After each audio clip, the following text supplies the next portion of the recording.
Halo, Business Planners. Mohon maaf ya tadi agak terputus, jadi kita kembali mulai diulang lagi nih. Kita tunggu Pak Basnya untuk join ya sebentar.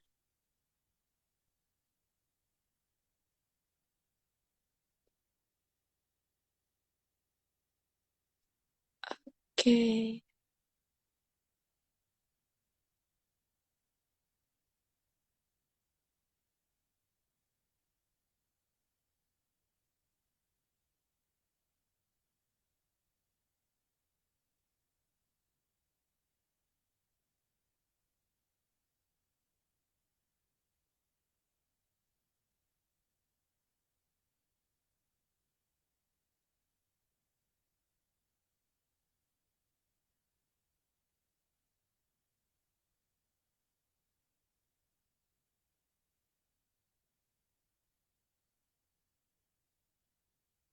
Oke.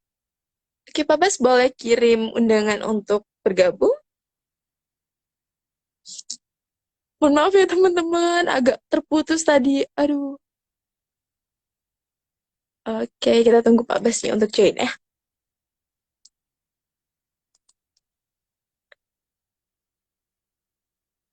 Yes. Oke, kembali lagi. Alhamdulillah. Oke, oke. Maaf ya Iya, Pak, tadi saya kayaknya udah ngomong. sinyalnya buffering banget nih. Lagi hujan di sini. Oke, no Aduh. problem. Tadi saya Iya. udah ngomong panjang lebar. Saya pikir kok nggak ada pergerakan di sini. Jangan-jangan Iya. dari dari situnya Oke. terputus ya. Oke, no problem. Oke, kita Moga-moga mulai lagi ya, teman-teman. Pak. Iya, oke. Oke. Ya, jadi mungkin kita ulang lagi ya. Ini teman-teman masih baru kembali bergabung ya. Tadi sudah cukup banyak tapi belum belum bergabung kembali. Oke, nggak masalah. Jadi malam ini kita akan bicara mengenai kenapa LTV bisa buat bisnis lebih pede ya untuk membangun bisnisnya. Tadi kita sudah buka quiz apa sih kepanjangan dari LTV ya. Ini sebagai pengulang aja buat teman-teman yang baru bergabung atau kalau tadi belum sempat mendengarkan kepanjangan dari LTV. LTV adalah lifetime value, oke, lifetime value. Lalu kita juga tadi sudah sempat berbicara apa sih yang dimaksud dengan lifetime value. Nah, lifetime value itu adalah nilai yang kita bisa dapat dari customer yang kita ingin bidik, berapa nilai dalam waktu kurun dia mengkonsumsi produk kita. Ya, kalau terus tadi kita bicara mengenai susu pertumbuhan sebagai contoh sehingga lifetime value ini menjadi real dan mudah dihitungnya. Kalau kita ambil contoh tadi adalah susu pertumbuhan untuk 1 sampai 3 tahun, setelah kita hitung ya dari perkiraan konsumsi per hari dikalikan per apa namanya per eh, per konsumsinya, lalu dikalikan jumlah harinya, nah sampai dikalikan ke 3 tahun itu, nah, sebagai contoh kita ambil tadi susu DNKO yang sekarang harganya 109.000 per karton 800 gram, itu nilainya 7,1 juta rupiah. Oke, jadi nilai yang kita bisa dapat dari pembelian seorang customer dengan asumsi yang seperti tadi saya sampaikan, nilai 3 tahunnya adalah 7,1 juta rupiah. Nah, dari situ kita bisa sudah ada estimasi nih. Oke, dengan nilai 7,1 juta ini, kira-kira kita bisa ngasih pemanis yang nilainya berapa, kan gitu ya. Pemanis yang nilainya berapa. Nah, kalau dengan asumsi profitnya kita 20% saja ya, supaya gampang hitungnya, itu dalam 3 tahun kita mendapatkan 1,4 juta rupiah keuntungan bersih dari penjualan 3 tahun terhadap satu customer itu. Nah, kalau kita sudah dapetin net profitnya itu dengan asumsi 20% dari net sales revenue, berarti kita bisa punya keyakinan berapa sih yang bisa kita kasih kepada seorang customer itu. Jadi nilainya dari 0 sampai tentunya 1,4 juta per 3 tahun itu. Oke, maksimum kan segitu ya. Dengan asumsi kalau sampai 1,4 juta berarti kita tidak mendapatkan profit. Tapi kan kita tidak perlu mengalokasikan pemanis itu sampai dengan 1,4 juta itu. Benar nggak? Nah, jadi tadi saya kasih contoh seandainya kita mau ngasih 5% aja. 5% dari mana? 5% dari penjualan di atas. Ya, berarti kita punya anggaran untuk memberikan satu customer itu senilai 357.000 untuk 3 tahun. Ya. Nah, ini yang apa namanya akan sangat-sangat membantu teman-teman di bisnis apapun kalau kita bisa menghitung lifetime value dari customer kita, ya, itu kita bisa punya keyakinan seberapa besar yang kita bisa anggarkan untuk menarik langsung si customer tersebut. Gitu. Nah, oleh karenanya berhubungan dengan title malam ini adalah kenapa LTV bisa buat PD teman-teman sekalian membangun bisnis, ya seperti itu. Ya, ini hanya salah satu contoh direct investment ke customer yang bersangkutan secara langsung. Ya, bentuknya apa? Bentuknya ya macam-macam. Daya tariknya itu bisa kasih hadiah, ya, bisa kasih diskon yang mungkin kebanyakan teman-teman hobi yang ngasih diskon, ya. Bisa kasih program, ya, makanya ada yang namanya membership program itu sebenarnya perhitungannya tuh dari situ, lifetime value-nya. Ya, membuat mereka menjadi member, membuat mereka jadi anggota.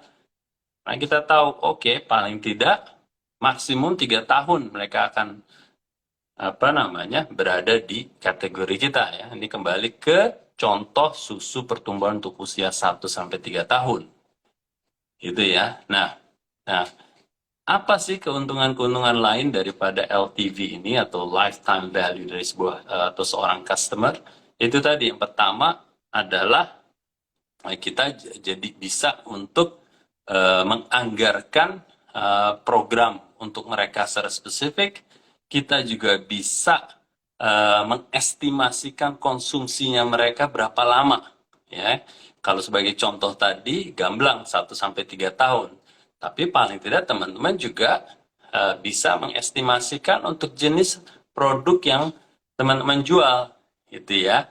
Nah, jadi kita bisa punya estimasi konsumsinya, membantu juga forecastingnya kita, membantu kita dalam memprediksi kira-kira berapa lama mereka akan mengkonsumsi produk kita dan berapa banyak, seperti itu. Dan ini akan sangat membantu ya buat teman-teman, karena selama ini berpikiran bahwa wah, saya kalau mau beriklan gitu sampai berapa lama sih, gitu kan. Nah, tergantung jenis produknya. Kalau produk itu adalah minuman ringan, kita harus estimasikan berapa lama sih kira-kira, ya, sampai dia konsumsinya turun, ya, tingkat konsumsinya. Itu kan bisa kita estimasikan seperti itu. Sehingga kita bisa punya keyakinan bahwa, oh, ternyata untuk beriklan yang nilainya tidak besar kalau dipecahkan ke berapa ratus ribu atau berapa juta konsumen, akhirnya bisa jadi cost yang kita keluarkan tidak sebanding dengan dengan revenue yang akan kita dapatkan dari mereka. Tidak sebandingnya apa? Kecil sekali gitu loh maksudnya. Makanya kalau kita nanti bisa berhitung LTV, itu kita bisa punya keyakinan untuk berapa anggaran yang kira-kira bisa kita alokasikan, dan kalau kita sudah anggarkan, itu akan membentuk snowball effect ya kepada customer secara langsung ataupun tidak langsung. Oke. Nah, ini perlu saya angkat ya topik ini karena penting sekali. Kalau dalam marketing itu kan seharusnya kita atau produk-produk kita itu menjadi top of mind, ya, top of mind. Dan banyak sekali yang berpikiran top of mind itu bisa didapat dengan hanya memberikan diskon. Ya, tapi itu sayang sekali, itu tidak benar sekali. Dengan memberi diskon kita tidak membantu customer kita untuk menaruh produk kita di top of mind-nya mereka. Oleh karenanya, kalau kita tidak bisa berhitung jangka menengah atau panjang, akhirnya apa yang kita lakukan sifatnya sangat-sangat taktis. Sangat-sangat taktis yang utamanya hanya menurunkan harga, tapi tidak membangun brand atau membangun bisnis kita. Seperti itu. Oke, jadi Oke. mungkin itu bisa refresh kembali buat teman-teman. Dan dari situ bisa kita buka pertanyaan, ya Raisa ya. Betul, baik. Oke, business planners yang sudah yang memiliki pertanyaan, boleh langsung drop pertanyaannya di box Q&A atau di kolom komentar. Tadi sudah ada yang tanya nih Pak di box Q&A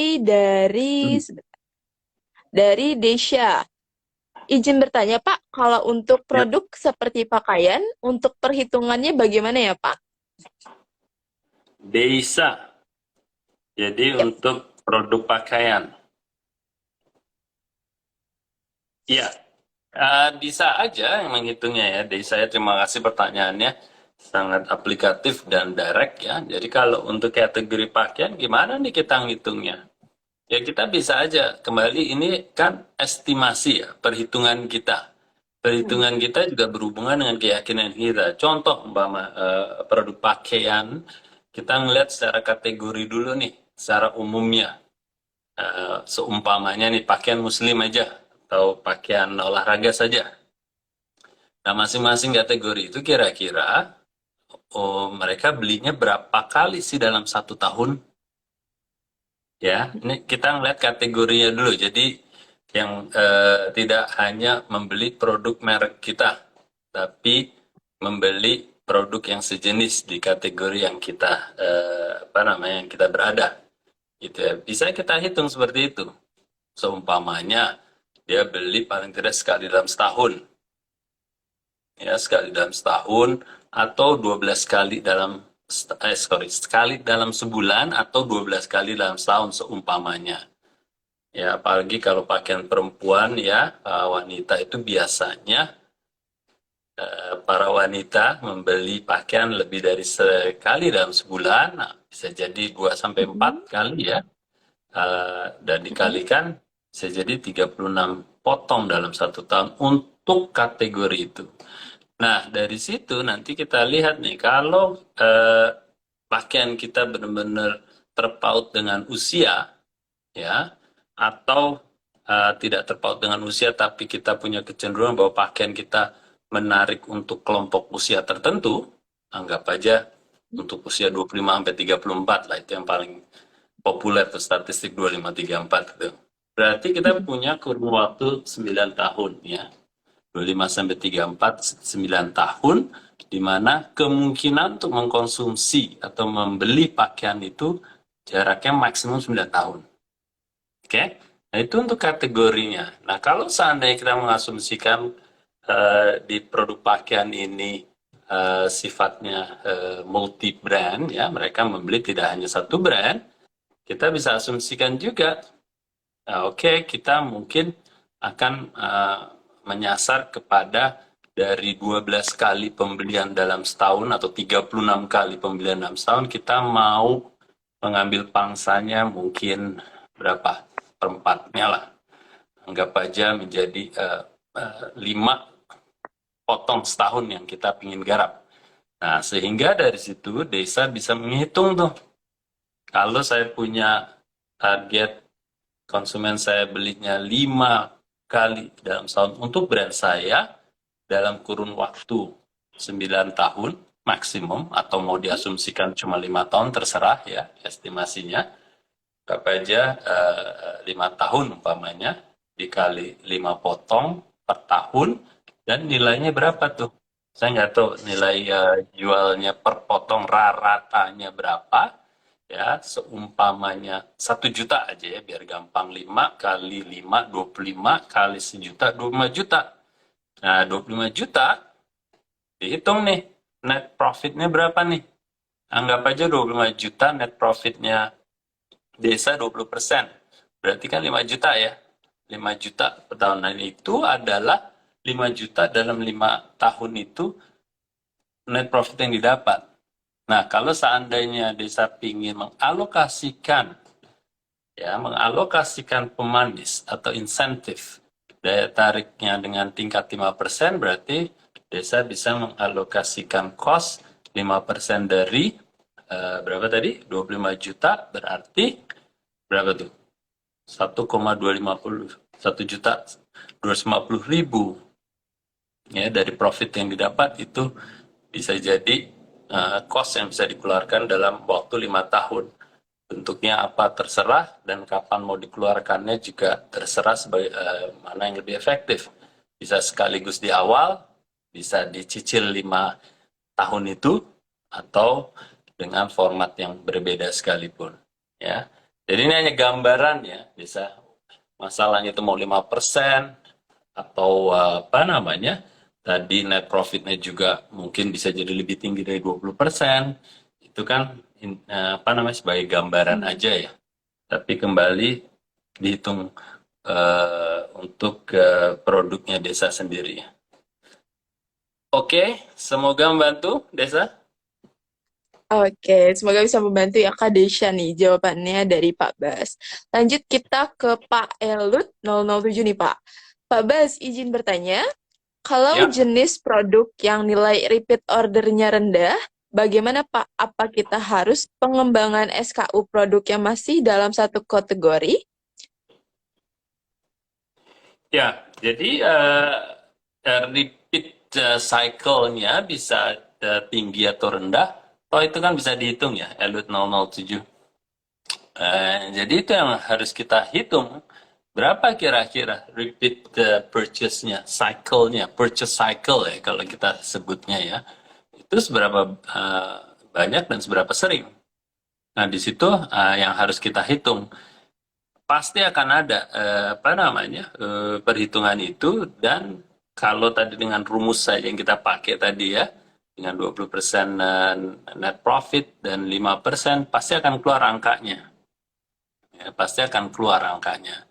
Dan nanti di situ kita akan tahu kalau kita punya dana yaitu tadi 1 juta kah, 3 juta kah untuk 3 tahun atau 5 tahun ke depan, kita paling tidak udah bisa menganggarkan gitu ya, sebelum memikirkan yang namanya SKU baru kah, produk baru kah, gitu ya.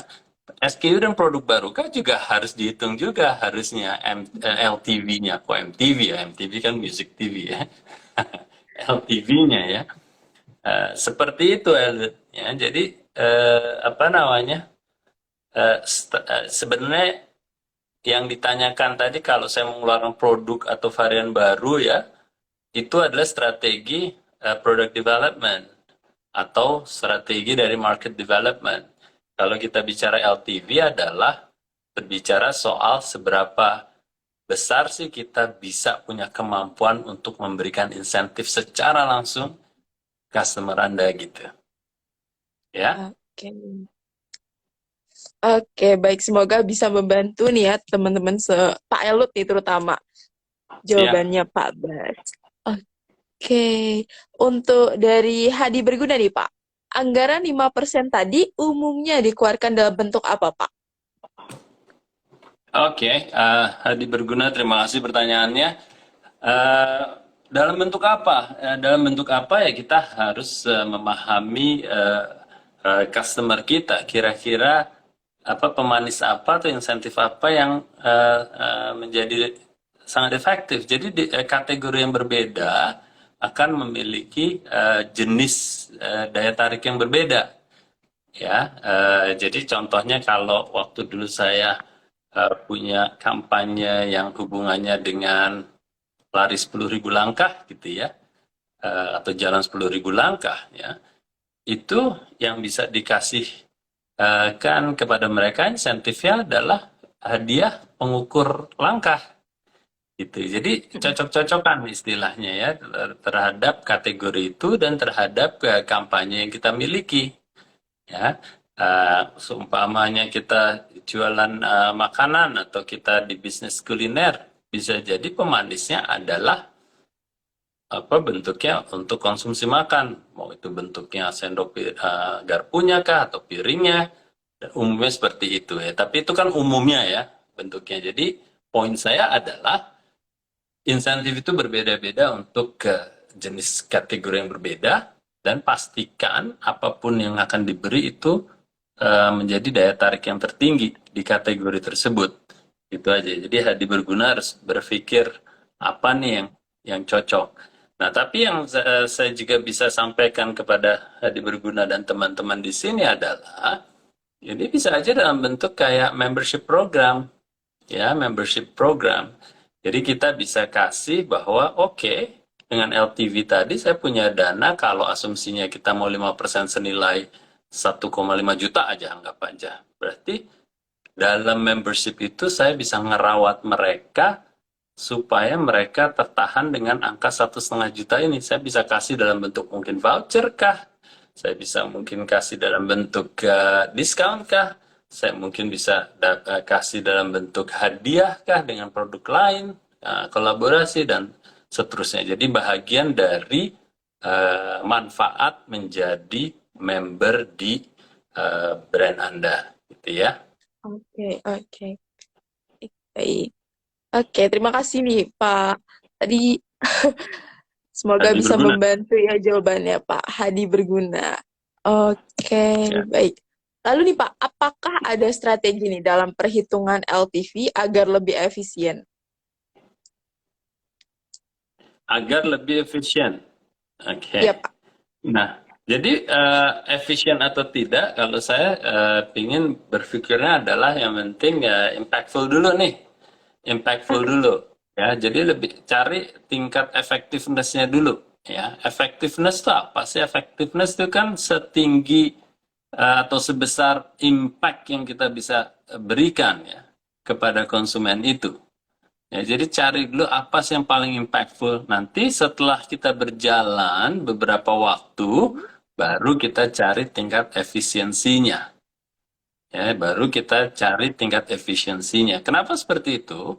Karena yang namanya efisiensi itu kita hanya baru tahu kalau kita bisa menggunakan dana yang sama dengan impact yang lebih tinggi, atau kebalikannya, dengan dana yang bisa kita kurangkan, impact-nya bisa sama atau lebih tinggi, kan gitu ya.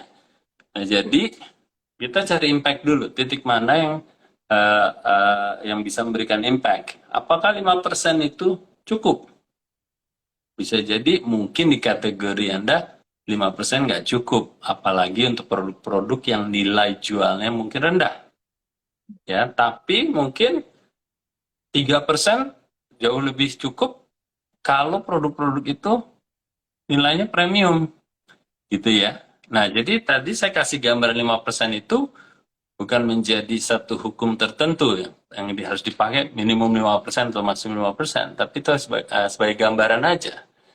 Nah, apakah itu impactful? Kembali lagi, itu harus dites dulu kan. Apakah 5 cukup? Ataukah harus 7? Atau bahkan 10 umpamanya ya, atau bahkan kebalikannya, ternyata 5 kebanyakan, 3 aja sudah cukup impactful.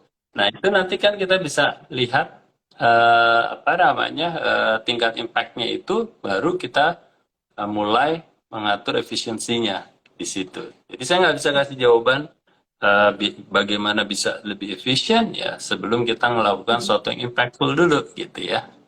Oke. Oke, baik. Berarti memang harus efektivitasnya ya Pak dilihat nih. Sebaik mungkin hasilnya dari Iya, pembuatan perhitungannya itu. Oke. Oke. benar sekali. Oke, mungkin nih Pak, apakah ada standar nih yang kita harus ikuti nih untuk menghitung LTV ini? Standar yang bisa kita ikutin ya sebenarnya Ikuti. ya itu tadi ya, Ray, saya maksudnya kita harus pahamin dulu nih LTV-nya tadi berapa, terus Mm-mm. nanti kalau kita sudah punya nilainya berapa, kita sebenarnya akan ada istilahnya cost-nya tadi kan, cost-nya tadi. Jadi kita bisa kurangkan itu dari apa yang kita dapat dengan mengurangkan cost yang kita berikan. Alias konsumen juga bisa berhitung. Paling tidak, oh gue beli dengan nilai segini, gue dapat insentif kembali dengan nilai kurang lebih seperti ini. Seperti itu. Nah, di situ nanti kan hasil pengurangnya ya, hasil pengurangnya yaitu benefit dikurangi cost tadi, itu nilainya berapa kan? Sudah bisa kita hitung. Nah, pengalaman saya kadang-kadang kalau kita dalam posisi untuk mendapatkan konsumen baru, biasanya kadang-kadang itu nol aja, nggak masalah. Artinya nol, artinya kita bisa jual 1 juta, lalu profitnya 200.000. Kalaupun kita mau ngejar mereka sebagai new customer dulu, kita kasih 200.000 pun masih nggak apa-apa. Tapi kalau seandainya kita posisinya dalam merawat customer kita, baru kita mulai mengurangi apa yang kita beri. Kalau seandainya profit kita adalah 200.000 dari LTV-nya, ya bisa jadi kita hanya memberinya 5% saja sudah cukup. Karena kan bisnis harus dapat profit dong ya untuk Betul. berjalan terus kan gitu ya. Jadi ya itu tadi rumusannya tergantung objektif kita. Ya, apakah new customer ataukah retain customer atau repeat customer. Nah, itu akan formulanya berbeda tuh, Raisa. Ya. Oke. Nah, ini juga mungkin pertanyaan bagus sekali, Raisa. Jadi, makanya kenapa kita selalu sering sampaikan bahwa new customer itu cost more than current customer. Ya, itu Betul, betul. nanti larinya ke sana itu, Reza. Jadi, kenapa yang namanya new customer itu kita biayanya lebih besar untuk merekrut mereka atau conversion cost-nya zaman sekarang teman-teman yang main di online khususnya. Conversion cost untuk new customer umumnya atau udah hampir pasti itu cost-nya lebih tinggi ketimbang kalau mereka current atau repeat customer. Itu dengan berhitung Hmm. LTV tadi itu. Oh, oh. Oke, baik Pak. Nih Pak Elut komentar nih Pak. Kadang tim marketing ini punya program LTV, tapi tim keuangan yang melarang dengan anggapan penuh resiko. Akhirnya sering bertentangan. Gimana nih Pak pendapat Pak Bas nih terkait pertentangan antara tim keuangan dan tim marketing nih setelah menghitung LTV ini? Ya, Elit, beruntung ada tim finance yang jagain apa namanya efektivitas daripada anggaran ini digunakan ya. Jadi memang seperti itu. Itu adalah tugasnya tim finance. Jadi jagain ya uang yang digelontorkan. Wajar-wajar saja. Nah, gimana caranya untuk istilahnya membuat prosesnya ini tidak berbenturan terus. Biasanya apa yang saya lakukan adalah sebagai leader di organisasi itu, keduanya harus sama-sama memahami situasi pasar, ya gitu Oke. ya. Jadi makanya kalau kita pahamin yang namanya tim finance itu dulunya disebut supporting team, sekarang disebutnya business partner. Kenapa seperti itu? Karena mereka juga harus paham pasarnya, sehingga adalah kewajiban dari tim marketing dan tim sales ya yang punya anggaran untuk promosi di masing-masing lini tersebut untuk mengajak bisnis partner dari finance ini memahami kategori dan dinamika pasar. Ya, memahami apa? Memahami resiko yang akan didapat dari apa yang akan diperbuat gitu. Ya. Oke. Dan resiko dari apa yang yang akan diperbuat itu kan biasanya nggak bisa dihitung 100% resikonya ya. Kan nggak bisa kita bilang bahwa oke, kalau saya naruh 100.000 dapat 500.000 gitu ya. Seakan-akan garanti. Kalau seperti itu banyak orang berbisnis di area itu ya. Karena udah garanti tuh naruh 100.000 bisa kembali 500.000, enak sekali gitu ya. Nah, di banyak kesempatan ya Lut, biasanya kita ngajak ke finance kita, memahami bisnis kita, ya, memahami dinamika pasar dan kompetisinya. Sehingga mereka juga bisa lihat, oh ternyata tim marketing dan sales ini dalam beride ria atau memiliki ide-ide program itu, toh tetap masih ada tingkat resikonya, gitu kan? Dan itu yang harus sama-sama disepakati. Ini loh kita mau masuk, anggap aja umpamanya ke satu media yang sangat-sangat baru. Mungkin kilas balik ya, 20 tahun yang lalu umpamanya. Beriklan di IG, ya, Instagram, atau beriklan di online. Itu masih sangat hal yang baru kan. Semua orang masih belum punya norma berapa sih returnnya kalau beriklan di sini, dan resikonya seperti apa sih. Nah, kalau seperti itu adanya, kan nggak bisa. Istilahnya, oh nunggu aja dulu sampai kita tahu resikonya berapa, ya, dan seterusnya. Kita bisa ketinggalan kereta.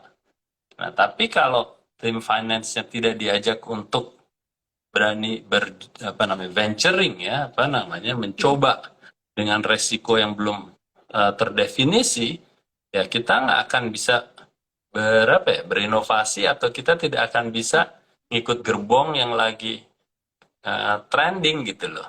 Seperti itu ya. Jadi Elit 007 mungkin sebagai lead ya di organisasi itu, ya persatukanlah tim marketing dan sales dan finance untuk menakar resikonya dan returnnya seperti apa. Itu yang harus disepakati. Jadi kalau itu udah terjadi, harusnya prosesnya smooth. Oh, ada Mas Yuzak nih, join ini Izak. orang finance nih. Dia pasti paham Selamat sekali malam Pak Izak. Oke, begitu ya situasi tanggapannya di Pak dalam untuk Elit nih. untuk tim keuangan dan tim marketingnya ya. Berarti harus sama-sama memahami dan paham marketnya seperti apa. Ya, Oke. Oke, mungkin ini menyimpang ya Pak dari topik malam ini. Ada dari Chandra hmm. Deva. Nih, bagaimana jika value kita ditiru kompetitor dan mereka langsung ekspansi besar-besaran dengan value kita, Pak? Oke. Chandra Deva, bagaimana kalau value kita dicontoh lalu di skala besarkan oleh competitor kita? Well, ini hubungannya dengan IG saya beberapa waktu yang lalu ya. Jadi don't worry kalau ada competitors kita yang mengopi kita. Karena saya bilang saat itu adalah mereka tidak akan bisa melangkah selanjutnya sebelum kita melakukan langkah selanjutnya, gitu kan ya. Betul. Nah, ini memang suatu saya bilang dilema besar di mana kita khawatir sekali kompetitor itu akan mengopi value kita, dan dengan asumsi mereka akan bisa berekspansi dengan duit yang digelondorkan. Apa ya namanya? Kalau saya bilang biasanya gini, sebenarnya kita sendiri belum punya value, tapi kita sudah khawatir value kita dicontoh orang gitu ya. Itu yang banyak sering terjadi. Jadi bagi saya, pengalaman saya paling tidak, fokuslah dengan menciptakan value dan menghidupkan value itu. Nah, kalau kita sudah berhasil punya value yang sangat unik dan relevan, lalu kita bisa hidupkan dan menjadi top of mind, biasanya kita sebagai pionir yang akan dihargain duluan. Pemain-pemain lain, apalagi yang mencontoh, itu biasanya tidak bisa cukup kuat untuk menggeser kita. Dengan catatan value yang kita ciptakan itu benar-benar kita hidupkan gitu ya. Kita hidupkannya gimana sih? Kita hidupkannya ya kita melakukan promosi yang berkelanjutan sehingga nancep di benaknya konsumen ya. Dan apapun semua usaha yang kita bisa bangun untuk menciptakan top of mind-nya di benak customer kita. Dan itu biasanya yang sering terjadi. Dikala kita benar-benar konsisten, ya, dan kita sudah dapat di kepalanya konsumen kita, itu susah sekali digeser. Tapi yang banyak kejadiannya adalah kita nganggap, oh kita punya value Pak. Terus kita sudah kok mempromosikan dengan cukup gitu ya. Tapi sebenarnya kalau kita lakukan istilahnya survei survei yang taktis saja, bisa jadi brand kita belum dikenal gitu loh. Recall-nya aja belum ada kadang-kadang. Nah, ini kan hal-hal yang saya pikir kekhawatiran yang sebenarnya tidak perlu terjadi selama kita melakukan apa yang perlu dilakukan untuk membangun brand kita dan membangun bisnis kita dengan value yang kita ciptakan. Gitu ya. Jadi Chandra Deva seperti itu. Pengalaman saya 20 tahun lebih, 25 tahun lebih dalam berbisnis ya, membangun bisnis itu jarang terjadi ada yang bisa menggeser kalau saya sudah duluan dengan value saya.